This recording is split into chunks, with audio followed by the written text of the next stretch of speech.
చెయ్యి దుర్గా భవాని. ఈరోజు దుర్గమ్మ సందేశం ఏంటి అంటే, ఇలా చూడు, స్వయంగా నీ తలరాతను నేను రాస్తున్నాను. దీన్ని ఎవ్వరూ చెరపలేరు, మార్చలేరు. ఆఖరి వరకు విను, ఆనందిస్తావు. ఇది ఈ దుర్గమ్మ సత్యవాకు, నీకోసంగా చెప్పిన మాట. పొల్లుపోదు. ఆఖరి వరకు వినమ్మా. నీకు నువ్వుగా ఈ లోకంలో ఇప్పుడు ఏదీ కూడా చేయడం లేదు. అది సాధ్యం కాని పని. అన్నీ నా ఆశీర్వాదంతోనే నువ్వు చేస్తూ ఉన్నావు. నీ జీవితంలో ఏం జరిగినా సరే, అది మంచైనా చెడైనా కష్టమైనా సుఖమైనా దుఃఖమైనా అన్నీ నేను రాసింది, ఈ దుర్గమ్మ అనుగ్రహించింది. మరి నువ్వు ఎందుకు చిన్న చిన్న వాటికి దిగులుగా కూర్చుంటున్నావు చెప్పు? ఏంటి దుర్గమ్మ, నా జీవితంలో ఇప్పుడు ఏం జరుగుతుంది, దీనికి ముగింపు ఏంటి అని నువ్వు నన్ను అడుగుతున్నావు కదా. అయితే ఇక ఇప్పుడు నీ మనసులో ఉన్న ప్రశ్నలన్నిటికీ సమాధానం చెబుతాను. ఆఖరి వరకు జాగ్రత్తగా విను. దుర్గమ్మ, అసలు ఇప్పుడు ఇలా ఎందుకు జరుగుతుంది అని అడుగుతున్నావు కదా. నీ పూర్వజన్మ పాపాల వల్ల ఇప్పుడు నీకు కాస్త కష్టకాలం నడుస్తుంది, అంతే. అందుకే నీకు కొన్ని వ్యతిరేకంగా జరుగుతున్నాయి. బాధపడద్దు, నేనున్నాను కదా. ఇక కొద్ది రోజులు మాత్రమే నీకీ కష్టాలు. అతి త్వరలోనే ఆనందం నీకు రాబోతుంది. ఇక నీకు ఎవరైనా చెడు చేయాలని చూస్తే వారికి మనస్ఫూర్తిగా కృతజ్ఞతలు చెప్పుకో. ఏంటమ్మా, నాకు చెడు చేయాలని చూసేవాడిని క్షమించాలా? అది సరిపోక మళ్ళీ కృతజ్ఞతలు చెప్పుకోవాలా? ఏంటి మీరు ఇలా అంటున్నావా? అయితే విను. అలా వారు నీకు కీడు చేస్తున్నారు అంటే దాని అర్థం ఏంటో తెలుసా? నీ పాప కర్మలను వాళ్ళు తీసుకుంటున్నారు. ఈ విషయం నీకు తెలియక నువ్వు బాధపడుతూ ఇబ్బంది పడుతున్నావు. వాళ్ళు నీకు ఇంతలా మేలు చేస్తుంటే నువ్వు కృతజ్ఞతలే కదా చెప్పాలి.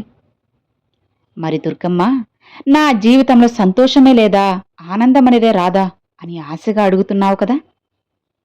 అలా ఎప్పుడూ అనుకోవద్దు, ఖచ్చితంగా వస్తుంది. ఎందుకంటే నువ్వు ఈ దుర్గమ్మ బిడ్డవి. నీ జీవితాన్ని భవిష్యత్తును నేను రాస్తున్నాను. నీ తలరాతనే రాశాను కదా. అలాంటి రాసిన నేను, కష్టాలు రాసిన నేను సంతోషకరమైన రోజులను రాయకుండా ఉంటానా చెప్పు? ఆనందాన్ని నీకు అందివ్వకుండా ఉంటానా? అలా ఎందుకు అనుకుంటావు? కష్టాలు తర్వాత వచ్చే సంతోషం మధురంగా ఉంటుంది, నీకు ఎంతో ఆనందాన్ని ఇస్తుంది. ఆ ఆనందం పూర్తిగా నీ కష్టాలని మరిపించేస్తుంది. అంత సంతోషం నీ జీవితంలోకి రాబోతుంది. ఇక నువ్వు భయపడకు. నీ భవిష్యత్తులో ఏం జరగబోతుందో అన్నీ కూడా చెబుతాను కదా. భగవంతుడు నీ చేతిలో పెట్టిన దాన్ని నీ చుట్టూ ఉన్నవారు బలవంతంగా లాగేసుకోవాలని చూస్తున్నారు. ఇక అది వాళ్ల తరం కాదు, అవి కూడా నేను చూస్తున్నాను. కానీ నీ కర్మ దోషాలు తొలగనిదే నేను ఏమీ చేయలేనమ్మా. అప్పటి వరకు కాస్త ఓపిగ్గా ఉండు. నేను అందర్నీ శ్రద్ధ సబూరితో ఉండమని చెబుతున్నాను. మరి కొందరు మాత్రమే వాటిని పాటిస్తున్నారు. మరికొందరు అది తప్పు అని తెలిసి కూడా అదే దారిలో నడుస్తున్నారు. మరి నేనేం చేయాలి? వారి వారి కర్మలను వారే కొని తెచ్చుకుంటున్నారు. మరి దుర్గమ్మ బిడ్డవైన నువ్వు నీ జీవితమంతా నేను చెప్పే దారిలోని నడుస్తావని నేను ఆశిస్తున్నాను, అనుకుంటున్నాను. అలానే నడుస్తావు కదా. అలానే నడుస్తాను అని ఈ దుర్గమ్మకి మాటివ్వమ్మా. నేను నీ జీవితాన్ని ఇంకా మంచిగా నేను జరిపిస్తాను. నీ జీవితాన్ని నీకు నచ్చినట్లుగా చేసి నువ్వు సంతోషంగా ఉండేలా చేసే బాధ్యత నాదే కదా. నీ జీవితంలో ఆనందాన్ని అద్భుతాల్ని మాత్రమే కదా నేను జరిపిస్తాను. అలాంటిది నీ జీవితంలో నీకు కష్టాలను ఎలా అందిస్తాననుకుంటున్నావు? అలా అని నువ్వు ఎందుకు అనుకుంటున్నావు చెప్పు? ఈ దుర్గమ్మ మంచివారికే కష్టాలు ఎందుకు అని నువ్వు అడుగుతున్నావు కదా. అది విధి తల్లి, విధి వాళ్ళకి పెట్టే పరీక్ష. దుర్గమ్మ అని నన్ను నువ్వు ప్రేమగా పిలిచావు కదా, అందుకే నీ కష్టాలకు ఒక ముగింపు ఇచ్చేశాను. అది ఎప్పుడా అని అంటున్నావు కదా.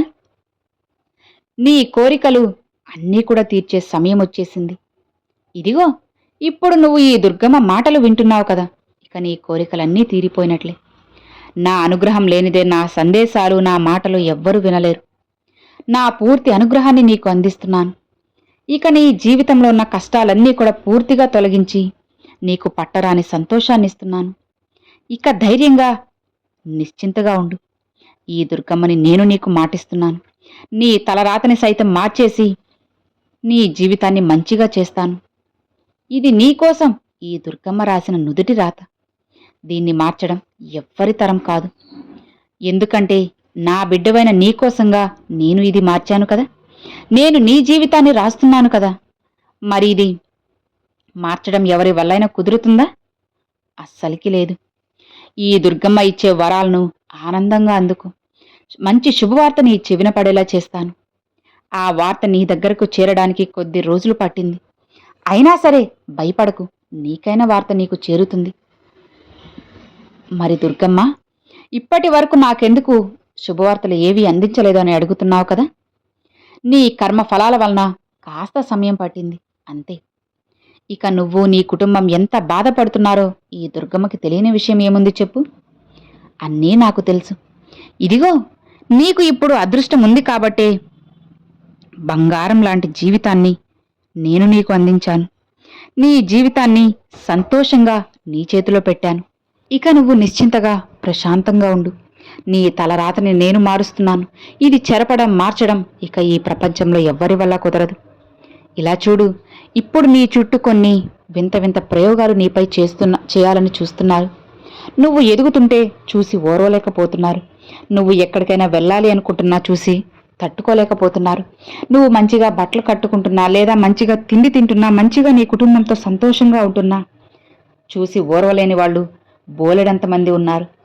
అలాంటి వాళ్ళందరి నుంచి నిన్ను నేను రక్షిస్తాను. ఏమాత్రం కూడా నువ్వు కంగారు పడకు, భయపడకు.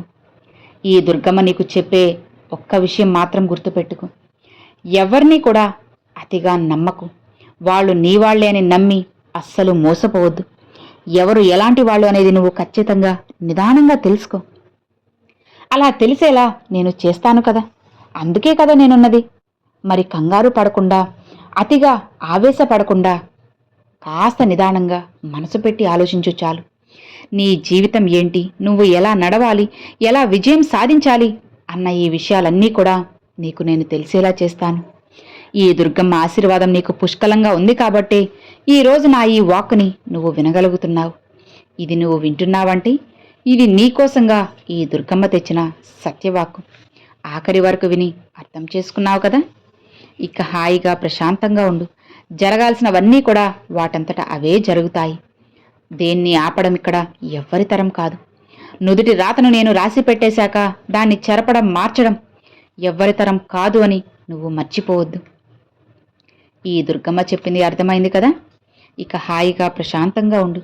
జరగాల్సినవన్నీ నిదానంగా జరిపిస్తాను. అలానే జరుగుతూ ఉంటాయి. ఏ అక్షరం కూడా అటు ఇటుగా అస్సలకి పొల్లుపోదు. ఇక నిశ్చింతగా ఉండు బిడ్డ అని అమ్మవారు దుర్గమ్మ ఈరోజు ఈ సందేశాన్ని అయితే పంపారండి. సో విన్నారు కదండి, ఈరోజు దుర్గమ్మ పంపించిన ఈ మంచి సందేశం మీ అందరికి నచ్చింది, అలానే అర్థమైంది అని అనుకుంటున్నాను. నచ్చితే ఒక చిన్న లైక్ చేయండి. మరికొంతమంది మీ ఫ్రెండ్స్ అండ్ ఫ్యామిలీస్కి షేర్ చేయండి. ఫస్ట్గా మన ఛానల్ చూసేవాళ్ళు సబ్స్క్రైబ్ చేసి సపోర్ట్ చేయండి ఫ్రెండ్స్. Thanks for watching. జై దుర్గా భవాని.